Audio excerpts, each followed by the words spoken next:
Hi, I'm Teri Burns, Senior Policy Director at California School Boards Association, coming to you today from the State Board of Education meeting in Sacramento.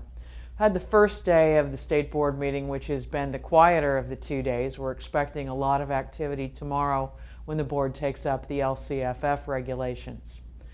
Today started with the positive news that the governor has reappointed board members Kirst, Cohen, and Rucker to the board to continue on. They still have to be confirmed by the legislature, but it's exciting for us that they will be continuing.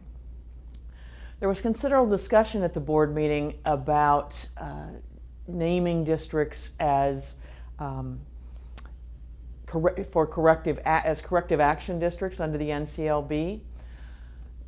All of the districts named have API scores of 799 or higher, so it means almost all of them are 800 plus.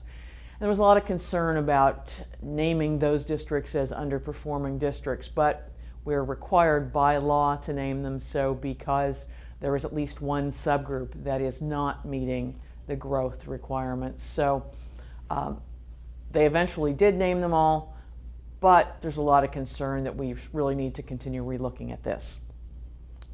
The ELA Framework, the English Language Arts and English Language Development Framework, goes out for comments and review. Former Superintendent Honig, Bill Honig, who is the chair of the Instructional Quality Commission, recommends that folks read chapters 1 through 3 of that to better understand how that framework interfaces with the Common Core state standards. Those comments are due back by mid-March and hopefully will be approved finally, those frameworks, by June. The testing regulations also went out for review and comment. There were a number of comments from the public about the English language learner sections of those. The board has sent those out with directions to staff to bring the regulations into line in terms of this English language learner accommodations. Make sure that that language is as strong as it is in current law. There were also comments from the public about the charter schools. Under AB 484, charter schools are required to have districts do their testing, administer their testing. And there's concern from the charter schools that a district may have a completely different operating system and it may be difficult to do that. They'll be looking at that through the comment period, as well as the discussion of the testing window. The testing window is 12 weeks for K-8 and 7 weeks for 11th grade. Both of those are really long for comparability issues. But we're going to look at that certainly through the field testing process and get a better sense of how we can narrow that down. Finally,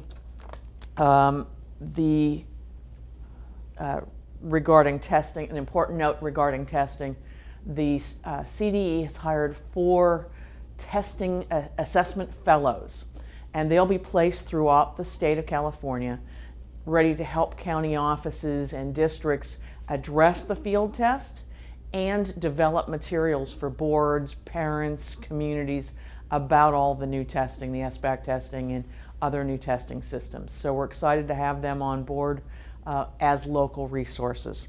So finally, the Brokers of Expertise website has gotten fairly old. It used to be state-of-the-art 8 years ago.